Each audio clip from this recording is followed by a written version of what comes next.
Hi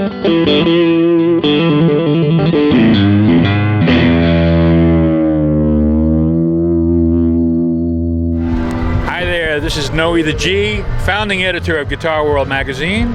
You're the founding editor of Guitar World magazine? Yeah! How Serious? about that? I want your autograph. I'm here with Greg Rzab. You were telling me about this. You were going through your attic. Oh yeah, my mother passed away, God bless her, recently, and I was going through all my memorabilia of all the years I played with Buddy Guy and Stevie Ray and Jimmy Page and all that, and I was opened up an envelope and this piece of paper trickled down to the ground, and I picked it up, and it was the ticket and backstage pass from Stevie Ray played in Ann Arbor. Right. So in the timeline, so it was 2 weeks before Alpine Valley. So Stevie played in Ann Arbor, invited me to the show. I went to the show, and he said, tomorrow I'm gonna go play with Clapton, you wanna come with? So instead of driving back to Chicago, I booked a hotel room in Ann Arbor and stayed and rode in this van with Stevie, and he played with Eric Clapton at the Palace of Auburn Hills, a big basketball stadium. It was pretty awesome. He played his ass off. And so I found this ticket and backstage pass from that night, and after the show was when Eric said, you know, I'm playing in Alpine Valley in a couple of weeks, would you like to come and open the show for me? And Stevie said yes, and they had a big hug. So that was really cool to find this ticket and backstage pass from the moment that Clapton invited Stevie Ray to come So that turned out to be a fateful unbelievable event. An earth-shaking event. Tell us what happened. Well, everybody knows what happened. It was a horrible foggy evening, and we all loaded into these helicopters, and the guy piloting Stevie's copter didn't go straight up. I was in the copter with Eric, and we went straight up, and it was shaking, and you couldn't see anything. It was like, oh my God. And we popped above the clouds, and it was fine. Well, everybody knows Stevie's didn't go straight up. They went and slammed into the ski. How did you wind up being in the copter with Eric as opposed to being in the... I flew up with Eric that day from Chicago to Alpine Valley, and at the end, Eric's manager said, we gotta go. Weather's getting bad. Everybody was just piling into copters, and I was staying at the same hotel as Eric. Last second, Eric said, no, Greg, you gotta come in here with me so we don't get separated. So I got off of that copter, opened up a seat. Stevie got on that one, and that was the saving grace of that moment. Sorry to bring that up. No, it's okay. That's the way it all goes. I mean, we all have an end to the story, and that was the end to that story, and I sidestepped it. Yeah. So I'm happy to be here, playing with Mr. Mayall. So you're a Chicago guy. Born in Chicago. Born in 19 and 40. Yeah, 40 and 60, 32. So yeah, I was born in Chicago, and I'm a big blues fan, so I started hanging out at all of the blues clubs. And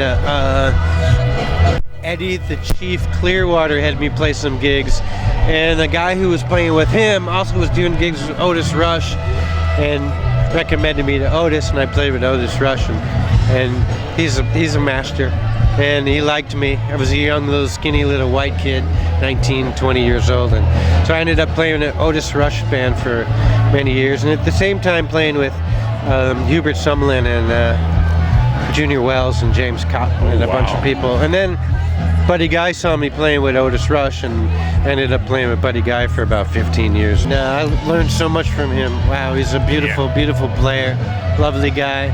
And he took me under his wing and gave me a break into the blues world. And a lot of people saw me from that, particularly Buddy Guy. Right. And I got the gig with Buddy because he was looking for a bass player, so I did that for a long time. While I was playing with Buddy Guy, and then the telephone rang, and it was... Sounds like a long-distance call. It did sound like, and it was, apparently. It's like, hello, is Greg there? And I'm like, who's this? It's Mick Jagger. I'm like, Mick Jagger? Yeah, who is this really? It was really him.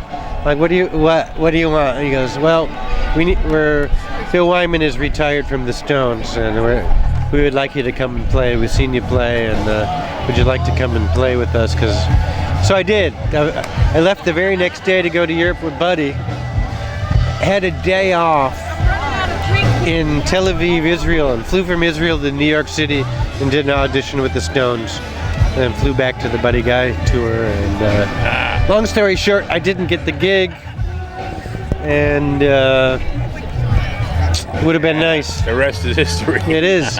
But a couple years later, when Jimmy Page was going on tour, I got a call from them, and I actually, when I auditioned and got the gig, how do you know about me? He said, well, we called Mick and Keith, and they recommended you. So Stones recommended me for the Jimmy Page thing. That's nice. That is. That's pretty cool. I'm happy about that. You've been bouncing around on the good side of the the accident cycle. Very, very, very fortunate. Right? And with John Mayall, I've known John for probably about 35 years. I bought my first John Mayall record when I was 9, so I've always been listening to him my whole life, and we're good friends. He's a great musician, and we really play well together, and we love each other, and it's really pretty cool. I've been in the band for 12 years, but I've been playing with him for the last 30 or so, off and on. So wow. It's pretty awesome. He's an awesome guy. Yeah. And we enjoy it very much. And what's next for you? We go to Russia and I go home. I'm flying on a midnight flight tonight back to Chicago.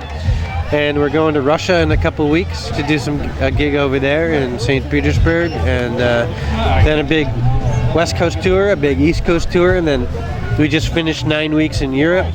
And the band was sounding so good. They were throwing tons of gigs at us, so we're going back in the fall for a 3-month tour of Europe again. The new record is #1 on the Billboard charts. That has Todd Rundgren and all right, Alex Lifeson. Yeah, so everything's good. John's in good health. Everything's going great. Lots of work. Record's #1. Everything is awesome. Sun's shining. This has been Noe the G. MusicUCanSee.com. Right on.